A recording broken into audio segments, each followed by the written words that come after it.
Shall we move on to our next activity? Names for a pencil case time! Precisely. You want to pull the name, Natsuki? Heck yeah! I've got a great idea lined up for when I win. Let's see here. Sayori wins this week. Alright then. What'll it be, Sayori? Let's go check in on Masita's classroom. Always thinking about other people. Well, that's definitely part of it. But I bet the other part is that she didn't have anything planned. That's true, but I still get to decide. You do. Even if it's questionably related to literature. Masita is a part of the literature club. She's been working herself to death recently. We should go make sure she's okay. True enough. Well, let's get going then. Can I leave my stuff here? We're coming back, right? Yeah, we still have to do emails. So we'll be back. Now come on, let's get going. Way to go! Miss Ida has fallen asleep at her desk. Miss Ida, are you in here? Or in there? Nothing. Is it locked? Yup. Still nothing. Hang on. Oh, hell yeah, lockpicking time! Wait! Shouldn't I consider that maybe the door's locked for a reason? I mean, what if she locked it because she wants privacy in there? It seems like she'd at least tell us she's busy or something. Plus, I get to pick locks this way. It'll only take a moment, hold on. And... well, that's actually kind of adorable. Kind of worrisome, though. This isn't like her. You're right, it isn't. But now, what are we going to do? What's the next step, Sayori? I hadn't thought that far ahead. Is there food around? We can bring her food. I think she needs to rest more than she needs food right now, Sayori. Yeah, that seems true. But also, this isn't the best place for her to sleep. She should go home and rest. But wouldn't waking her up for that purpose be a little counterproductive? Maybe we should just let her sleep. No, I know what we need to do. This calls for a plan. Another plan? Your plans don't have the greatest track record. False! Plan number 1. Get Sayori and MC together. Check. Plan number 2. Make sure the student council stops messing with us. Check. And plan number 3. Make sure Miss Ida gets a good break and is happy. And what plan have you come up with that... what plan have you come up with that applies to this situation? Well, I don't have a plan yet, obviously. We just found her like this. I will come up with a plan for us to do later to make sure her life is in good shape. For now, she just needs to make sure she doesn't catch a cold. Hang on. Natsuki looks about the room. Oh man, Sayashi, she's using you as a coat stand now. Rough. But at least you probably keep warm this way. She's talking to the skeleton again. Yuri nods knowingly. Anyway, bud, sorry to take your jacket, but your pal over here needs some more. Natsuki removes the jacket hanging from the display skeleton in the back. She walks over and very gently drapes it around Miss Ida's shoulders, slumped forward onto her desk. After waiting for a moment to watch Miss Ida sleep, she comes back. There!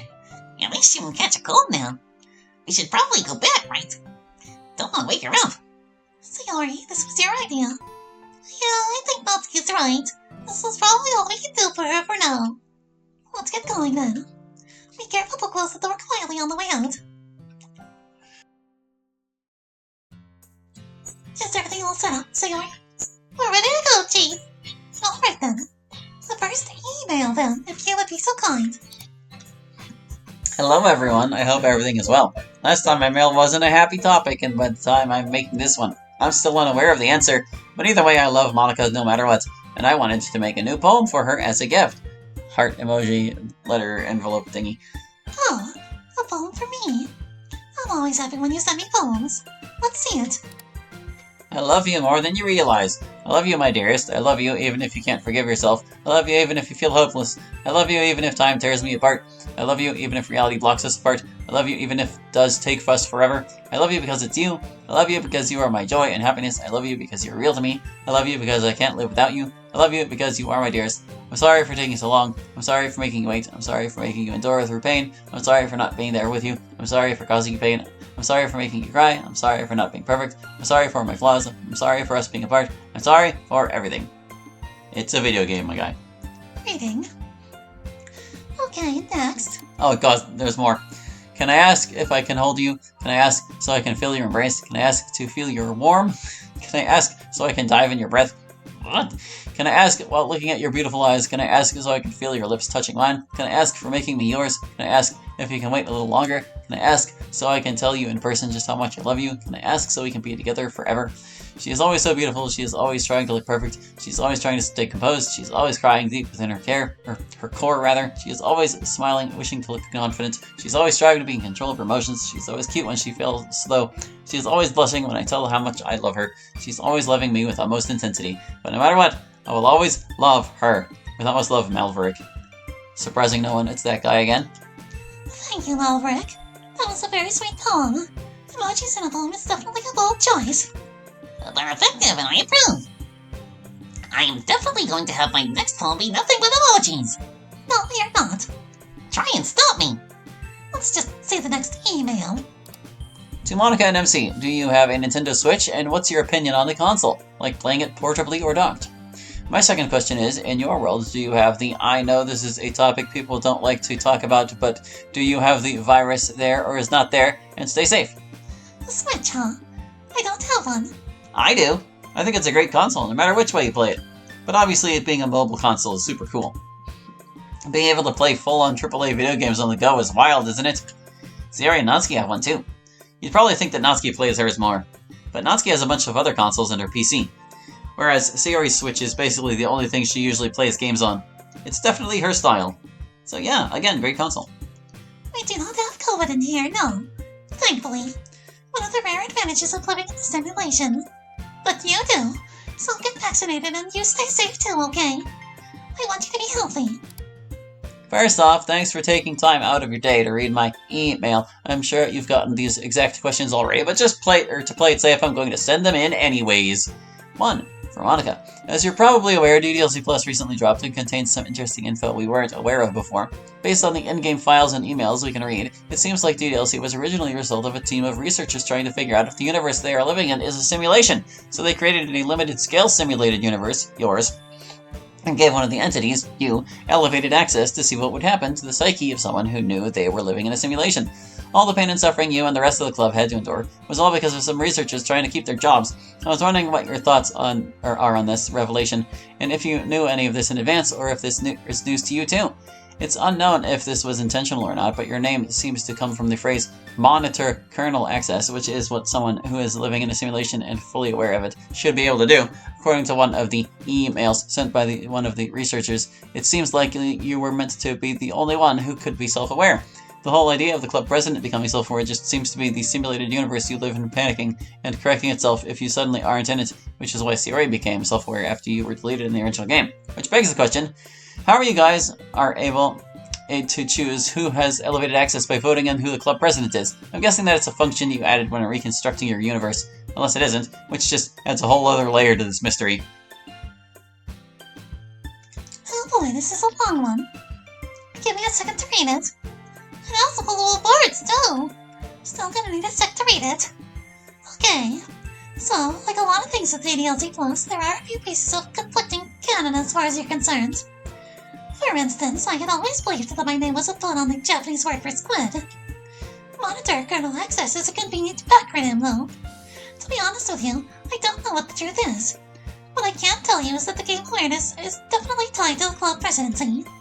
I don't know if the new way I'm now simulating our universe broke their simulation, or if the whole metaverse thing is just fiction released by Team Solana, which doesn't really bear on us.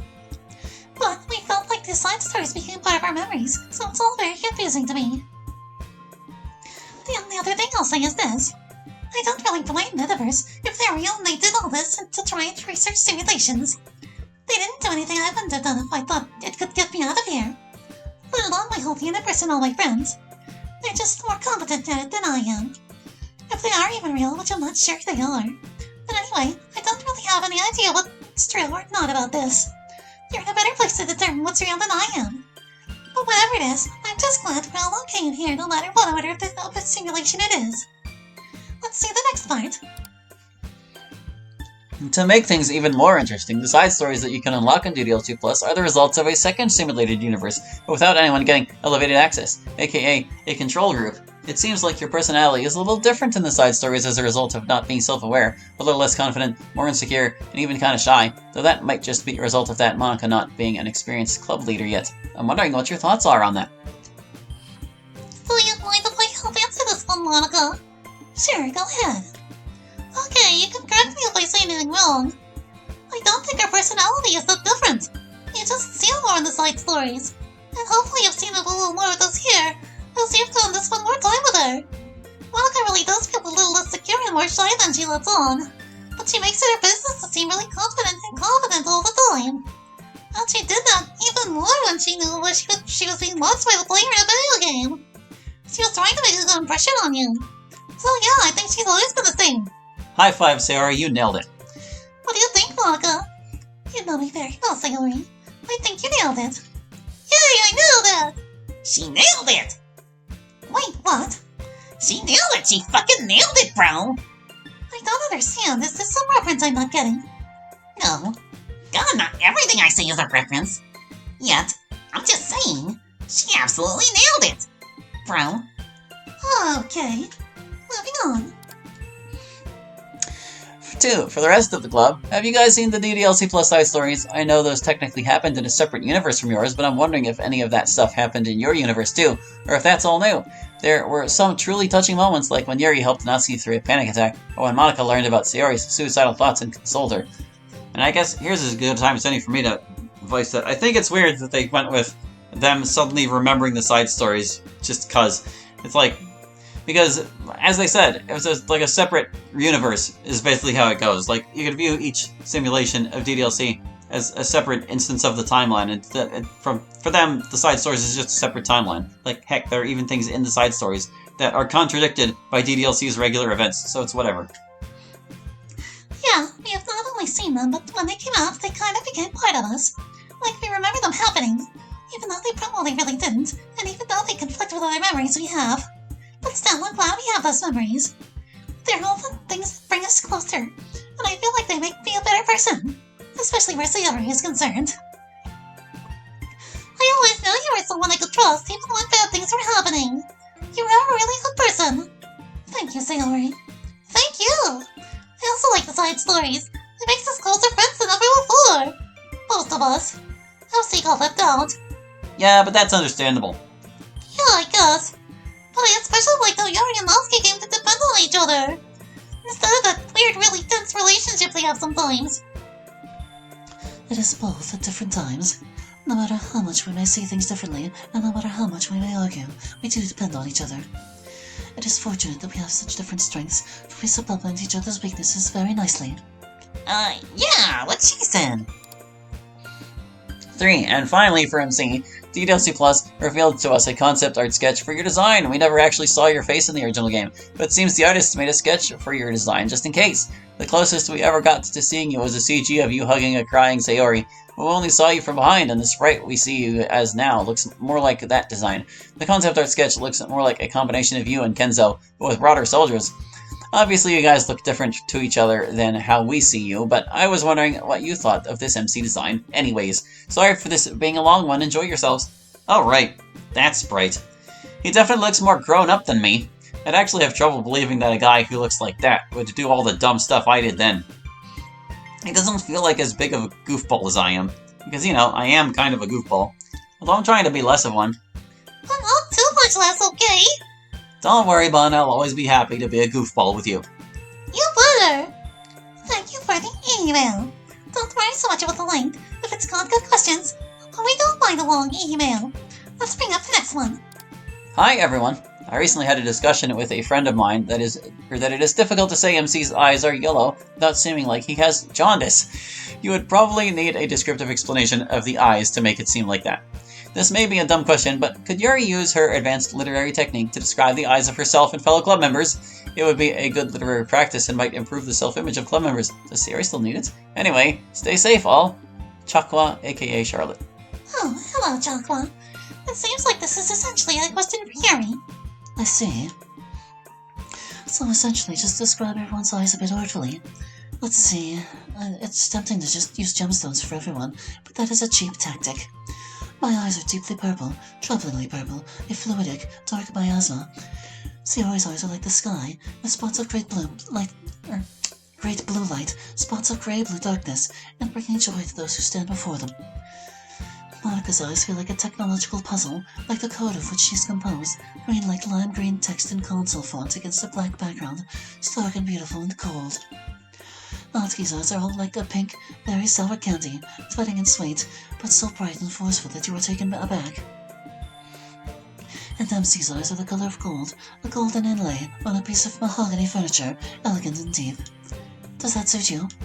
I hope you got what you wanted out of it. Thank you, Yuri. That was very nice. Yeah! Elegant and deep are not words I usually think of myself with. Maybe or maybe not, but your eyes are. Anyway, let's move along. Just not gonna address the fact his eyes look jaundiced? No, whatever. All the dokies. I just thought of an easy-to-guess of nickname for Monika.